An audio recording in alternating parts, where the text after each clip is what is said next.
All right. Well, let's get rolling here. We are at 6 o'clock, and that means that it is game time. So today, as usual, we're going to be taking a look at a haul. I have I don't know 10 books or so to kind of look through some pretty exciting stuff that I picked up over the last week and a half or so. And then as well, we're gonna take a look at the third anthology. I've started to wrap that up. I'm probably going to end up getting it sent off to the printer tomorrow, if not Saturday. I have everything that I need. I am basically like 95% of the way done with it. I just have to finish making some, like I said, just final touches on it, add in some text. And I noticed right before we got on, there was a typo somewhere, so I have to fix that. Um, and then that's what I've been pretty much working on. Obviously, we have a White Line Deadline up on Kickstarter currently. We're going to talk about that here in a little bit. We just have a little bit over 2.5 days left to go on that. And yeah, so let's go ahead and get into it.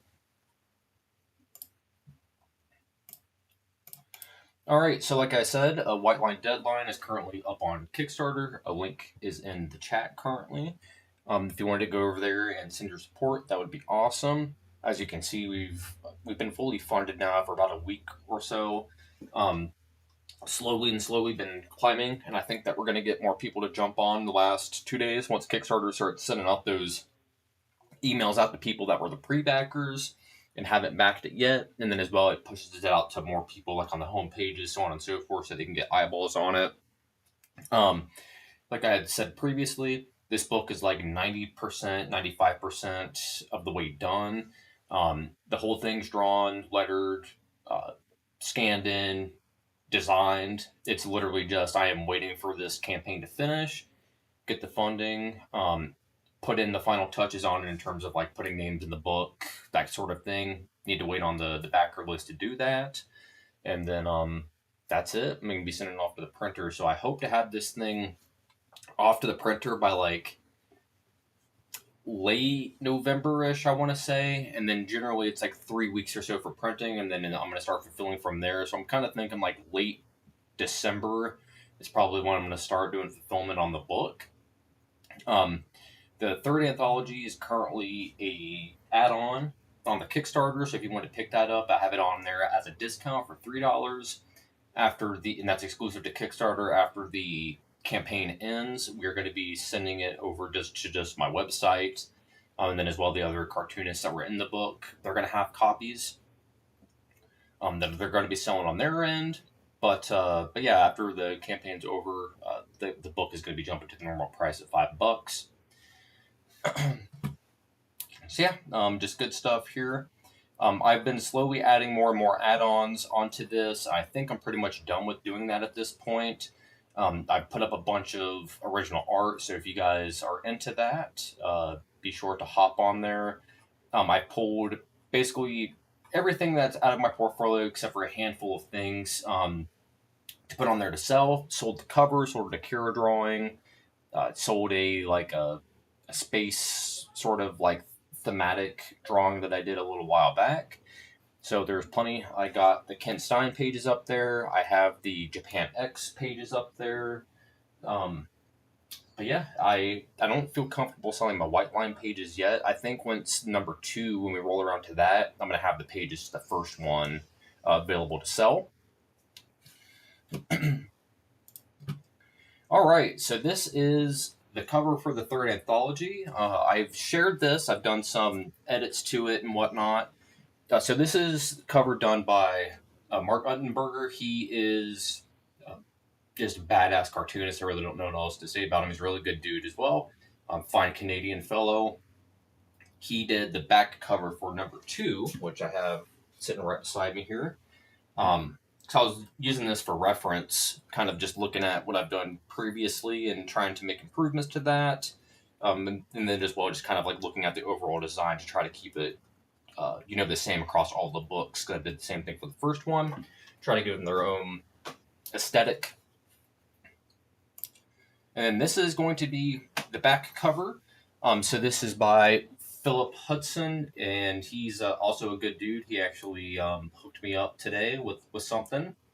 And yeah, so if you're listening out there, to greatly appreciate everything. Of course, I sent you an email, but just to reiterate, thank you for doing what you did today. You didn't need to do that, and I greatly appreciate it.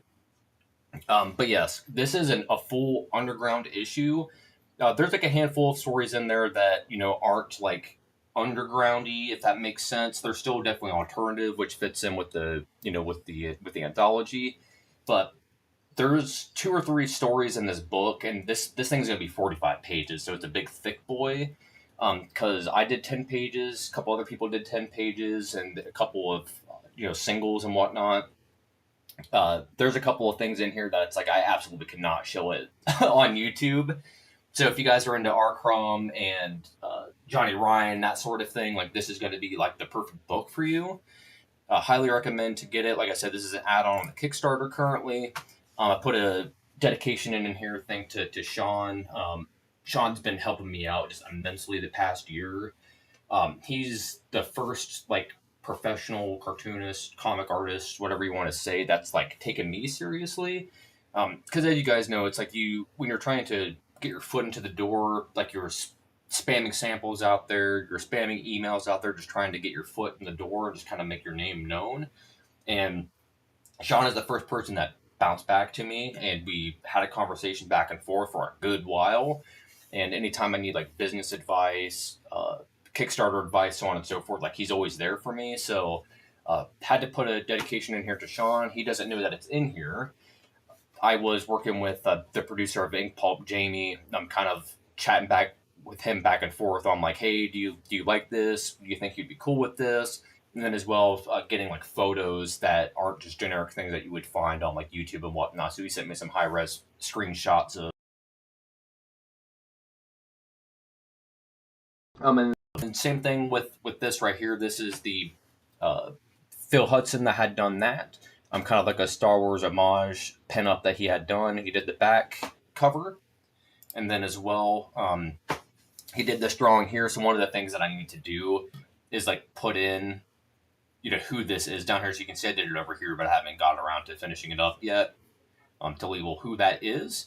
And then good old James Carney, he did this drawing. This was the back cover on the first anthology, and these are actually pages from the stories in the first anthology. So like this page right here is from my Japan X comic that I did. It's just about a hitman basically blasting dudes' heads off with a sniper rifle. So yeah, go ahead and scan that, and it'll send you over to my website. Be able to get all the comics merch, so on and so forth from me. And then just to give you a little sneak peek of some of the things that are in here, just like look at this real quick. That's all you're gonna get. So it's this comic is madness, like it really is. So if, like I said, if you're into that underground, just down and dirty, just horny comics, is I don't know how else to describe them. This is it, and like honestly, for what I think, this is the best comic that I've done besides White Line Deadline. That's a solo book, but in terms of like the anthologies that I've done, the way that they've been designed, put together, the drawing in them, the art that's in them, this is probably the best one by a country mile. Um, and I think that just shows the how I've been growing and leveling myself up every time we're doing one of these issues. Probably ended up doing another one in like January timeframe. So for those of you out there that wanted to contribute or have contributed in the past, probably going to roll around another one in January.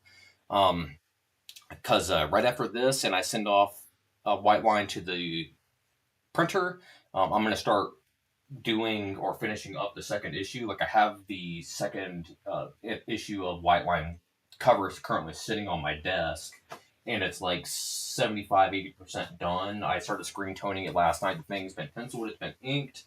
I've just been adding in screen tone, and I got to letter it. And that the cover is done. I have 2 pages already drawn for it. It's probably going to be the same length, like 28 pages or so. Same with the third issue. Then the fourth issue is going to be like 40 pages. So it's going to be about a double issue. A lot of things happen, action, story wrap up, so on and so forth. So I need that extra space. I'm like, I don't want to rope it out for 5 issues. I think 4 is like the perfect amount. So we're going to get that put in, and I'm going to get that done. And then I'm going to start drawing pages for the 4th anthology. And I think my hope is to get all 3 of the White Line issues out next year, and then I'm hoping to do 4 issues of the anthology. This year I didn't start the roundup for the first anthology until March, so like that first 3 months of the year, I really wasn't doing anything in terms of like making comics and so on and so forth. Just kind of like prepping and all of that good stuff. So once we roll into next year, I'll be able to start right when the year starts, and I'll be able to get at least another comic out in terms of the anthology. So I'm going to be looking at what 4, 5, 6, 7 of like releasing 7 or 8 books next year is kind of my hope, anyways.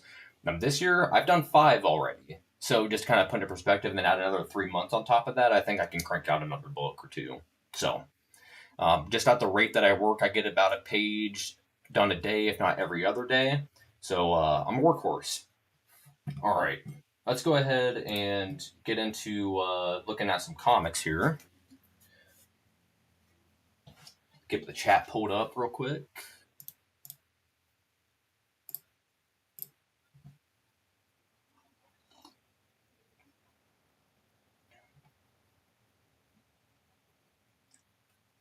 All right.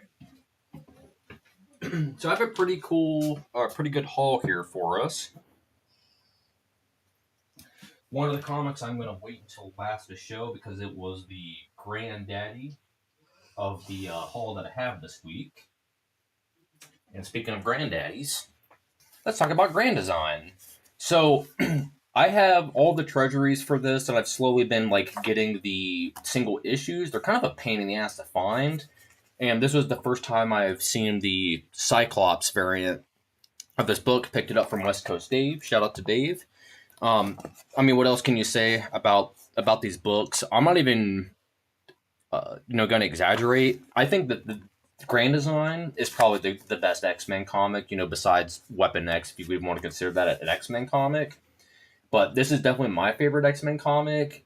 Again, it really comes down to the design of the book, the paper choices, the fact that Marvel even allowed this to happen is kind of insane, to be honest with you. And Ed had that clout, so he was able to make calls like that.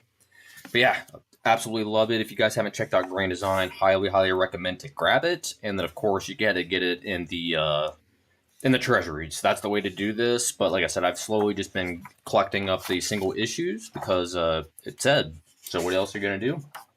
Yeah, Grand Design number 2.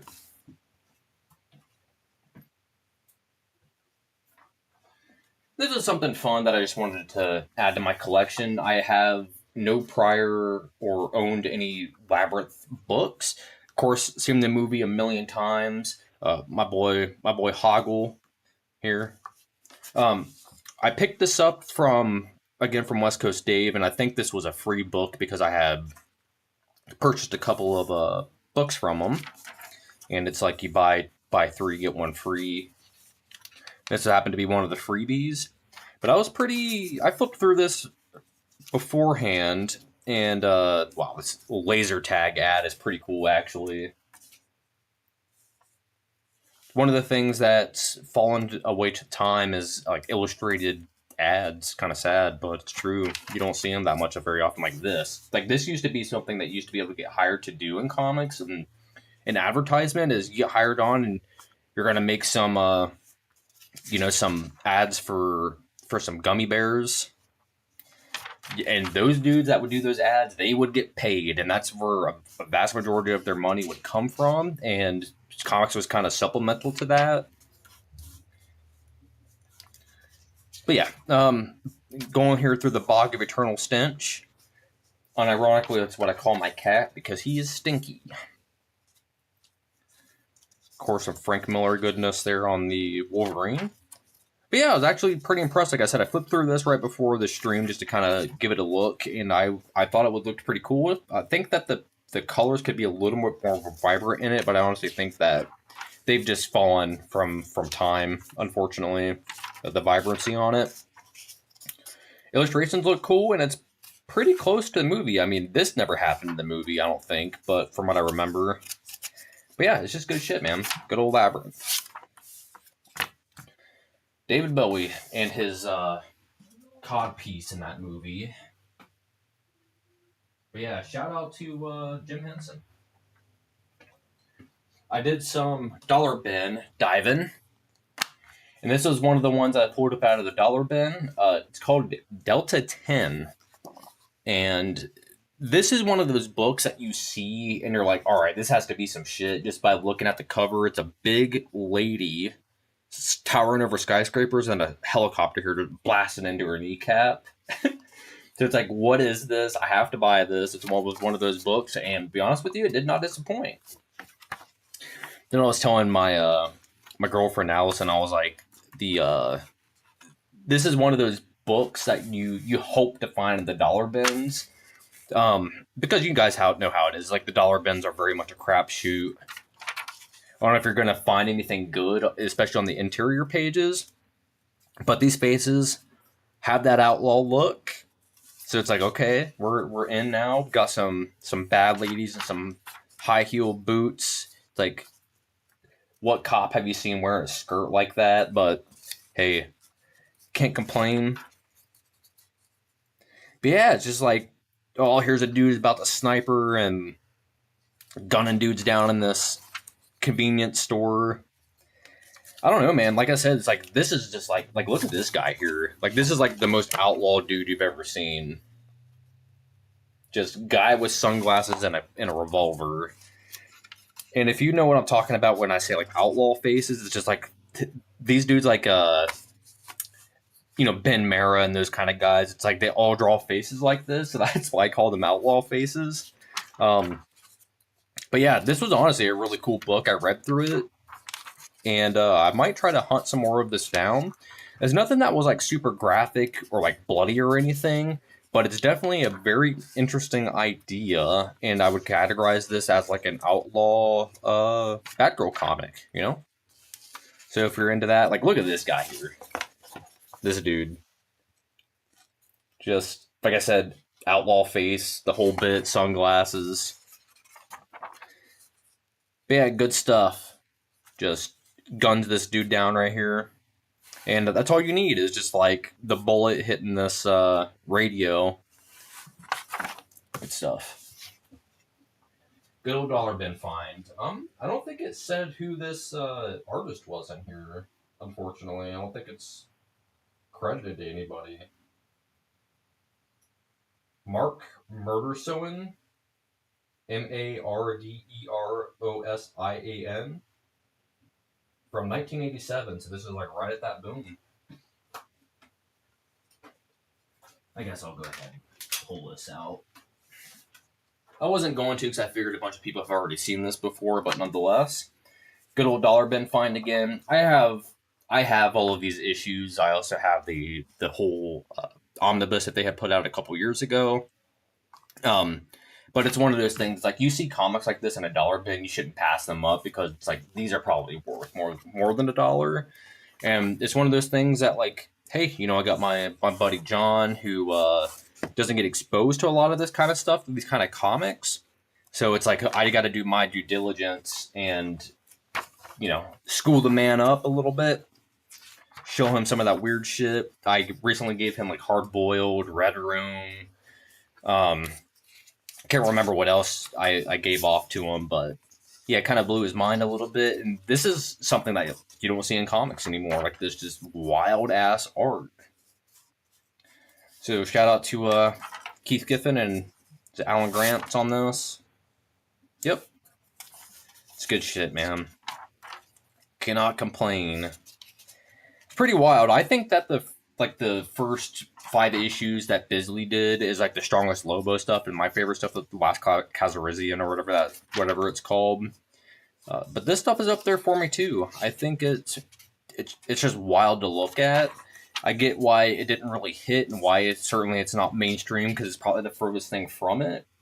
But if you're into like weird European comics line art, like 2000 AD is kind of where I would put this kind of like look and aesthetic. And it's good shit. Yeah, Nathan. It's you gotta love Lobo, man.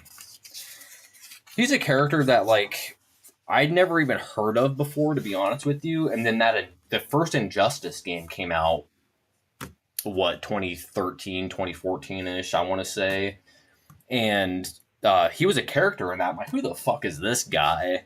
And that was my exposure to Lobo, and now I've been obsessed with him since. So shout out to NetherRealm and Injustice, which ended up also being its own comic and whatnot. All right, so let's move into this. So this is also something that I didn't know it had existed until recently.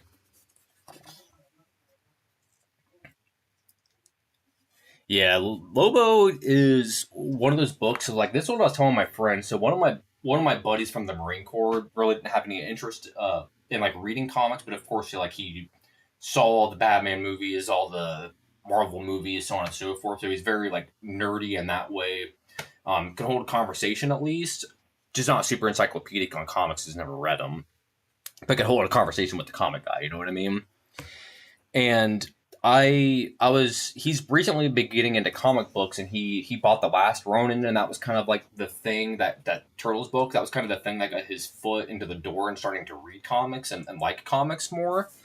um and then I sent him kind of like a goodie bag of like doubles that I had. So again, I sent him issues of Red Room, I sent him issues of Lobo, so on and so forth. And his reaction to Lobo was basically like, dude, like, where has this been my whole life? It's like, yeah, exactly. It's that those first five issues of Lobo are just chef's kiss, and even Lobo is back. Like those issues are incredible too. All the Bisley stuff cannot go wrong. But this was something that I picked up. I was going through IDW stuff because I'm trying to find like Max comics, and I don't care if they're the IDW ones. I just want to read the Max. So getting those reprints, sure, why not? So I was kind of digging through it. I didn't even know this was a thing. As you guys know, I'm a big Powerpuff Girls guy. It's in my pull box. So then when I saw this, I was like, oh, hell yeah. And like, we got Cow and Chicken on there, and some Billy and Mandy action. So Dexter shows up here. So it's like, if you're, I hate saying this, but like a '90s kid like myself, this just speaks right up your alley.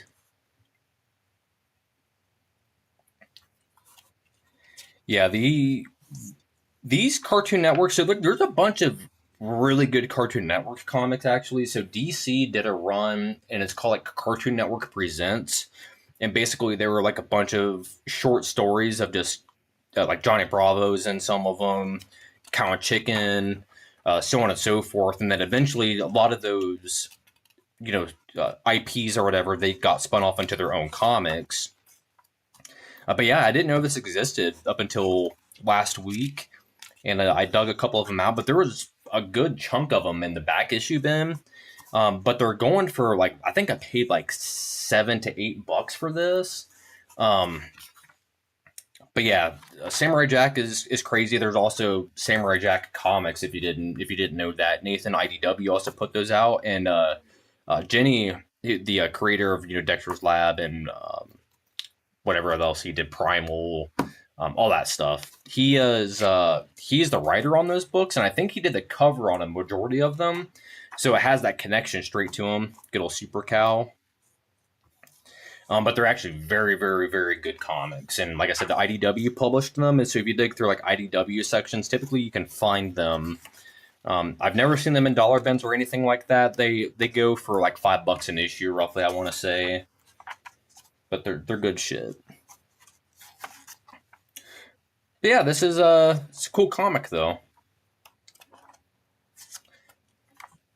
Good old early 2000 stuff. Where this is from? This is 10 years old now at this point. Kind of crazy. Get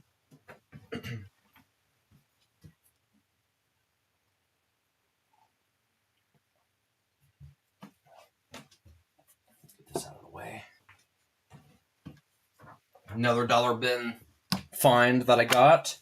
Um, Something called Troll Lords. I don't know. It was one of those things like, what is even going on? It's like a bunch of gremlin knockoff looking dudes with a pie and wearing a chef hat. So I'm like, what is this? I have to know what this is.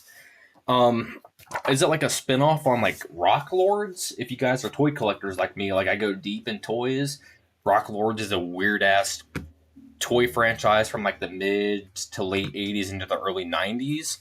Um, So I'm like, is that a play on that? It's not. I honestly don't know what this is, but I opened it up and I was like, oh shit.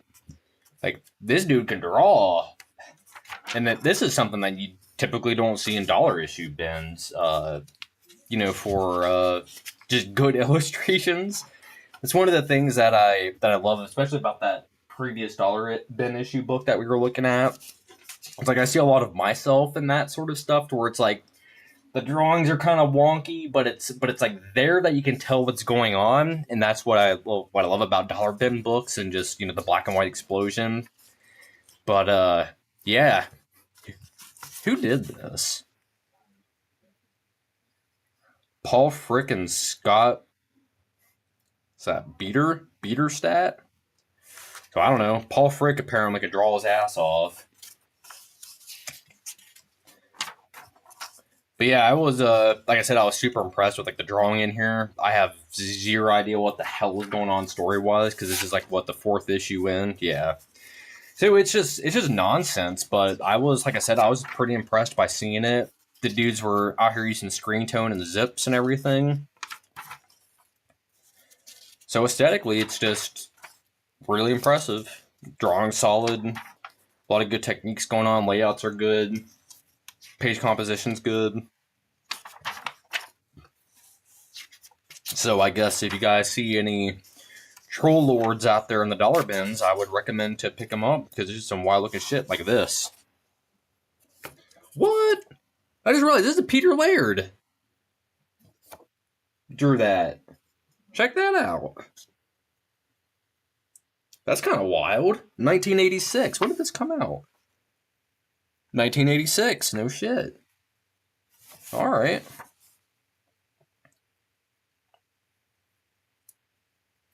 Kind of just looking at the comic shops that supported these. Capital City's on there. Diamond. Heroes. New England Comics. Good old Ben Inland there. The Tick. Good stuff, man. But yeah, that's kind of wild. I didn't even realize this. And I flipped through this earlier. I must have overlooked that, but kind of crazy. There's a hidden Peter Laird drawing in here. So if you guys are Turtle fans, I guess this is something you should probably add to your list. Troll Lords number 4.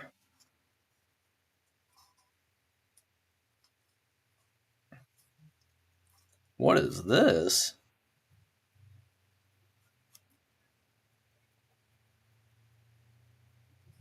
Looks like somebody trying to do like a Bon Baudet sort of thing. That's what it reminds me of. Very interesting. But then yeah, it just kind of goes into like a weird, just kind of like 2 or 3 page Howard the Duck knockoff is what I would call this. I don't know how else to categorize it. It's a duck comic. What else are you gonna say about it? But yeah, man. Like I said, I don't know. Rock Lords or Troll Lords is a pretty badass book, I guess. Peter Laird deep cuts. So this is something weird that happens at my comic shop, and I don't know why it happens, and my comic shop owner doesn't know why it happens either. So he'll put stuff in my pull box, and like this is just 2 examples from last week. So it's like, here's issue 2 and issue 4. You notice something missing here? Oh, here's issue 2 and here's issue 4. Where's my 3rd issue at? And this happens all the time at the comic shop, so I'm not too sure if it's like a logistics thing or what. And then randomly, I'll go back and there'll be the 3rd issue there, and I ask them, like, what's up with that? And it's usually just distributor, like the books just show up late, show up at random times, and pretty much ever since Diamond has been having issues since like the beginning of the year, it's been occurring more and more often. It's honestly kind of getting annoying. But nonetheless, I'm going to save you guys from flipping through these. I don't think that's really necessary to do.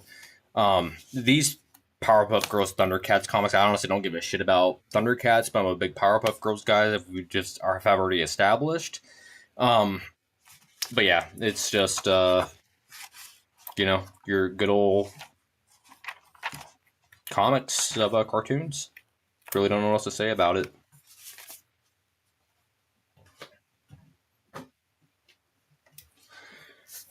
good old Space Ghost. Again, they relaunched it earlier this year. The Space Ghost, like a, what was it, 11 issue run, 12 issue run that they did last year was my comic of the year last year. So if you've been sleeping on these Space Ghost comics, I'm going to keep beating the drum to go pick these up because they are incredible, especially if you're a Space Ghost fan. Actually, very, very, very good comics. I've said it a million times, but the aesthetic in these reminds me a lot of the J.J. Abrams Star Trek. Just like lens flares, everything's kind of glossy looking, you know what I mean? So it definitely has that aesthetic to it, but huge fan of these comics, though. Recommend to pick them up. All right, so this is something also that I pulled out of the dollar bin. So I have every one of these Magnus Robot Fighter Nexus crossover issues, but this one specifically was a preview from Advanced Comics, and it's just like a weird two-pager sort of thing that I picked up. As you guys know, I work for the dude, so it's just one of those things that when I see the dude, I buy the dude. Yeah, I have a long box of nothing but Steve Rude comics. Literally an entire long box to kind of put into perspective how many of his comics I own. And this was one that I did not have and didn't even know existed, so got a shout out to that. If you guys have never read the Magnus Robot Fighter Nexus crossover that he did for Dark Horse back in the 90s, we would recommend to check it out, and it's definitely something that you can find in dollar bins.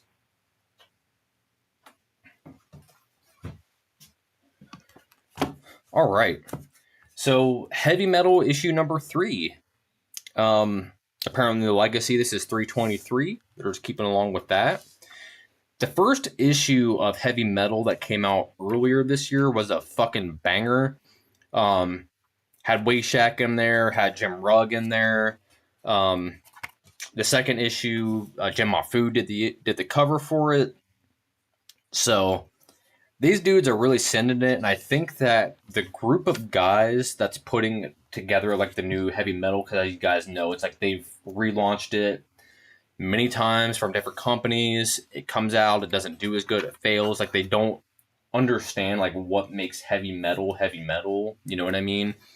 Like it has to have like a weird European obscure sort of like feel to the comics. Because it's very much a European style comic. This one I have yet to actually sit down and read. It's a lot of stories that are crossing over from previous issues to kind of, things that are ongoing here. This kind of looks like Sanford Green, but it definitely is not Sanford Green. Who even is this? Fernando Daguino? All right. But yeah, and they'll actually put in like they've been putting in like weird little interstitials from like retro comics that maybe I would assume that they own the rights to publish. But yeah, like I said, it's good shit. What else can you say about it? I kind of wish that there was more black and white comics in here. I think that some of the stuff like this comic is just an example. Just generic looking throwaway kind of stuff like, ooh, you're stabbing a skeleton. Like, that's cool. Happens in a million other comics. Like, it's not heavy metal to me. Then you get to Wayshak, right? It's like, okay, this makes sense in a heavy metal book. Like, you know what I mean? Like, he's a guy that should be in heavy metal.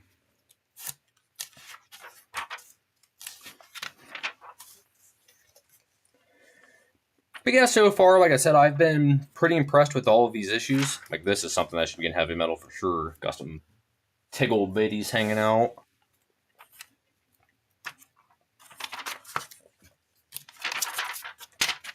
Like, this dude just looks like Conan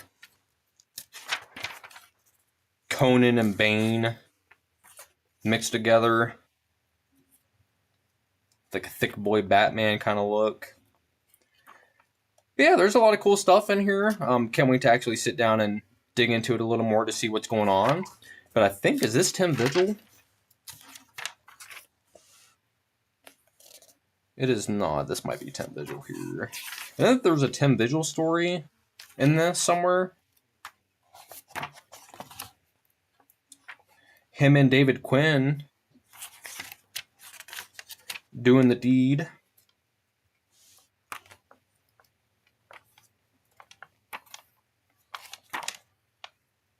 All right, let's move on.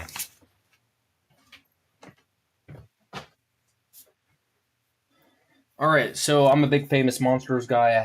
I have a short box of nothing but Famous Monsters. As you guys know, Kiss is my favorite band. This has been one that's been on my list for quite a while. I was finally able to get it. I asked Dave over at West Coast Dave, probably, man, 6-7 months ago or so. Hey, do you have 226 of Famous Monsters? He's like, I do not. He finally found it. I was able to snag it up. Of course, got Peter Criss there. Then we got Ace. So, is what I don't understand is, did they, because these are obviously covers on the insides, and like they're numbered and they're designed like covers, and then so is the back. Like it could be used as a front cover. So my question is, if anybody knows out there, because I don't think they've done this, but maybe they did. Is there different versions of this comic or magazine that have like Ace on the front or Peter on the front rather than Gene? Because obviously this has the barcode on it here. So I don't know, but this came out in '99. So right at the height of Kiss on their reunion tour. They call it quits the first time. 2000, 2001, around that Psycho Circus era. So this is like right before that. They got back together in '96, I think, and then the reunion stuff started in like '97, '96, '97. And then when they put the makeup back on, got rid of Eric Singer and Bruce Kulick. But yeah, of course I picked this up because of the Kiss stuff. But as like I said, I'm obsessed with Famous Monsters. If you guys have never read Famous Monsters before, it's good shit. If you're into like makeup, special effects, monsters, obviously, that's the way to do it. But there's big chunks, so like a bunch of Kiss stuffs in here. So if you're a Kiss fan, this is a pretty cool find to add to your list. But this whole thing right here, from here to here, is all an interview with Gene.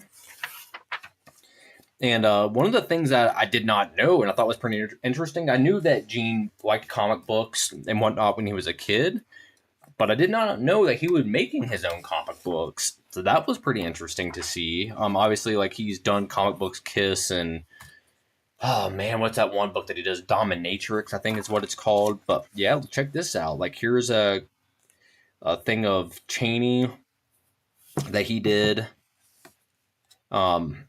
Here's like a weird space horror thing that he did. Hello, Mr. Dave. How are you? But yeah, it kind of blew my mind. Got Gene Klein, or I think actually his he was he going by Gene then? I doubt it. It's probably going by Chaim. Chaim Witz is his real name. And what Paul Stanley's real name is Stanley Eisen. So good shit.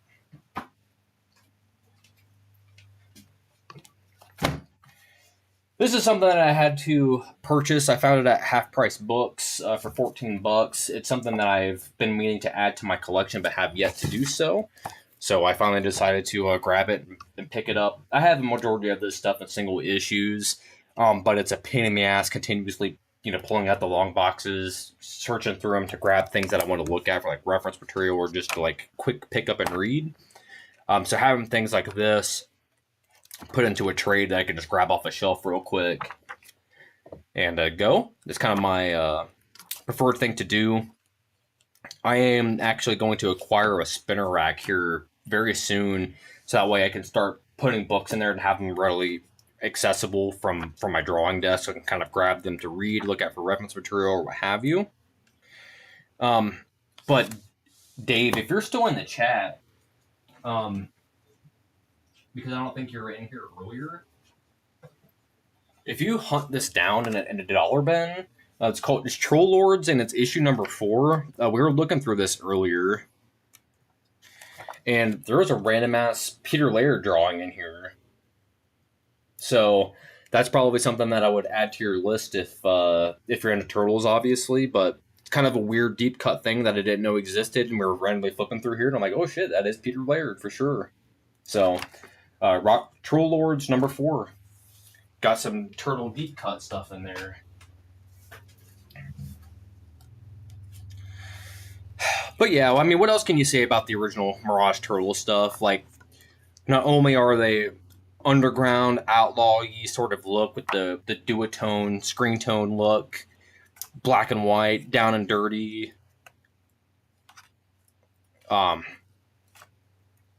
People always talk about the cartoons, they talk about the movies, talk about the turtles themselves, talk about the toys and how the turtles took over the universe in the early 90s. Oh, Dave's not here, but yeah, dude, it's yeah, it was just a cool find. Like I said, just like kind of unexpected. But yeah, good old turtle stuff. It's one of those things that what I was saying is that like people always talk about the toys, the movies, the cartoons, but like the actual comic books themselves, like Kevin and Peter both can draw their asses off, and they're just good comics. Like, you know what I mean? They're not just throwaway things. Like, they're actually very, very good comics. And then here's the magnum opus. Finally, over from West Coast Dave, was able to pick up a Zap Zero. This is something that's been on my pull, like my want list for a very, very, very long time. And have never seen this thing out in the wild. So I'm able to grab it. So shout out to Dave for acquiring one of these and hooking your boy up. I flipped through this earlier, and there's nothing in here that I'm not afraid to kind of show off. I mean, you guys know how our crumb is. It can be anything and everything. A little bit of racy stuff in here, of course. What are you gonna do about that? But in terms of the actual subject matter in here, there's no horniness really going on like there would be in other R. Crumb comics, which is kind of appreciated. But yeah, I mean, again, what can you say about R. Crumb that already hasn't been said before? I think that he had such an influence on underground cartoonists, and then just kind of like alternative comics in general, that when people get interested in undergrounds or want to start drawing like these kind of comics, they copy his style, and I think it's kind of a detriment to a lot of people, because they don't get exposed to other underground cartoonists. And I would even consider Corbin to be an underground cartoonist. So it's like, people don't know Corbin exists, they don't know Spain exists, Von Baudet, Johnny Ryan, so on and so forth. So they kind of get stuck into doing undergrounds like this, like Bill Griffith, for example, on Zippy. So there's a lot of people that kind of get overlooked in this community because R. Crumb was like the top guy. So I understand why a lot of people point to this as like being the top tier, because it is. But like I'm saying is his aesthetic has carried over through time. And I think that a lot more people would enjoy underground books and cartooning more if they all didn't kind of like have this aesthetic. You know what I mean? Kind of putting all of your different influences into a blender and then shitting them out, and then that's what it looks like, rather than going around and being an R. Crumb knockoff. You know what I mean? So, good old Zap Zero. Gotta love it. I think I pretty much have like up to 0 to 8 now in Zap. So some of those later issues, I don't know how long Zap ran for, but some of those later issues I have yet to see. But I'm always going to keep acquiring them. And one of the things that blew my mind is R. Crumb on his website, he is still selling issues of Zap Comics on there. So he's got copies of it still. So if you guys want to get some Zap Comics, he's selling them there. And then as well, he's like selling like political books like talking shit about Trump and whatnot. You got a cover of like Trump on one of them, kind of mocking him, kind of funny. And I can't remember what those books are called off the top of my head. I don't own any of them, but I certainly need to buy some. But yeah, that new R. Crumb book came out yesterday, and I have yet to head over to the comic shop to get it. I had it on my pull list. Um, Dave, if you're still in here, did you get a chance to look at the anthology that I sent over to you? I can pop in here real quick and pull it back up on the screen here. Show it quick. But yeah, this is what Mark had sent me though. Kind of nuts. And I saw the shark drawing, and I'm like, what can I do with this for a cover? And then I decided to I'm gonna do like a Jaws themed sort of aesthetic look to it. There's the back.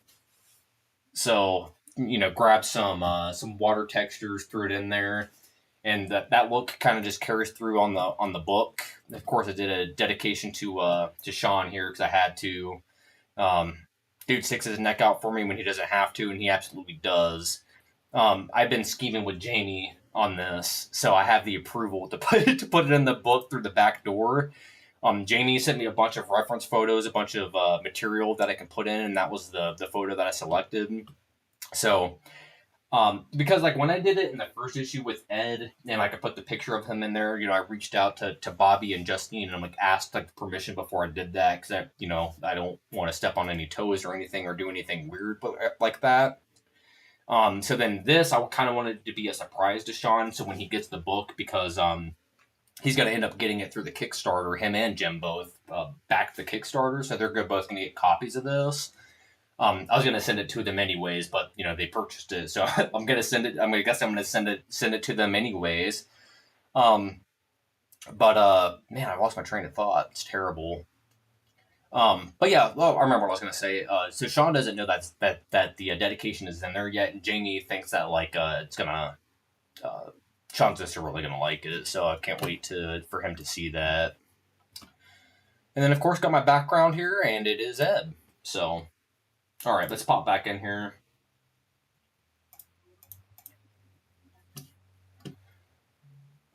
Pull the chat back up. Okay, cool. Yeah, I'll have to take a look at that. Then it must have snuck through. But yeah, I think that's probably where I'm going to call it for the night, though.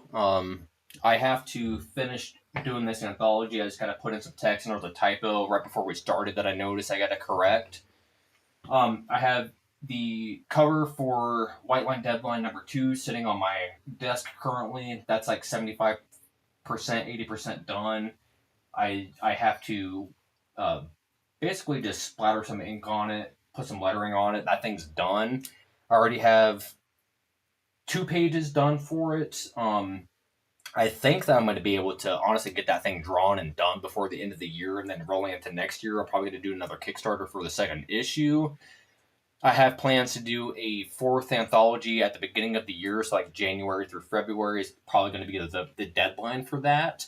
And I'm hoping that I have White Line Deadline #2 already done by that point, because I don't want to be annoying and like constantly being like, give me money, give me money, give me money. It's just a little overwhelming for people. And then plus, like I said, I just don't want to annoy anybody, just constantly just out there badgering. So I think I'm going to have to space out the White Line stuff as time goes on. But I'm going to flip flop like anthology to White Line, anthology to White Line. So like I put out 5 things this year, and then next year I'm kind of hoping for like 7 or 8 books is kind of my goal to get done next year. So hoping for 3 White Line issues to get out next year, and then 4 anthologies is kind of what I'm hoping to get done on top of whatever else I do. Because I did release the 5 books this year, but I also did pinups for a bunch of people. I did pinups for Maudie, a couple other just random ass anthologies that are out there. So I'm a busy boy. But yeah, we got 60 hours or so left on the Kickstarter. So if you haven't backed it, be sure to go over there and send support my way. Um, if you want to pick up the third anthology at a discount, that is an add-on on the Kickstarter. You can get it for $3 rather than the 5 after the campaign ends. I'm not going to be doing late pledges or anything like that. Uh, Basically because I don't want to be dragging my feet on stuff. I just want to get it done and move on. But the anthology, it's going to go up on my website, and then all the other cartoonists that are in the book, I always send them 10 copies a piece. So that way they have things to sell at their tables, on their website, so on and so forth. So all the cartoonists that are in the book are also going to have copies of it. So if you want to purchase through them, by all means. But like I said, have it as an add-on my Kickstarter for $3 a pop rather than the 5. And then once the campaign ends, it's going to be at the base $5. That's just a exclusive discount for all the backers for the support. Um, yeah, and then James Foster and I, we've been spitballing back and forth about making a like live comic interview news sort of show. Or kind of talk about the news of the week in comics, and then kind of like do weird, like if you ever watched like That Metal Show, that's kind of the vibe that I kind of want to go for. Very like Wayne's Worldy. Two dudes just kind of sitting down, shooting the shit, talking comics, and having like segments in the show to where it's like we'll do trivia segment, or we'll do like a John Romita Jr. versus John Romita Sr., like the battle, like who's the better cartoonist. It's like fun stuff like that, just kind of drive engagement and whatnot. I think I landed on a name for a show, and he also was like, yeah, that's got to be the name. I'm thinking we're gonna call it Bristol Bros, because I sent him like a list of like 20 to 25 different names, and both of us were like, yeah, I think Bristol Bros is the one.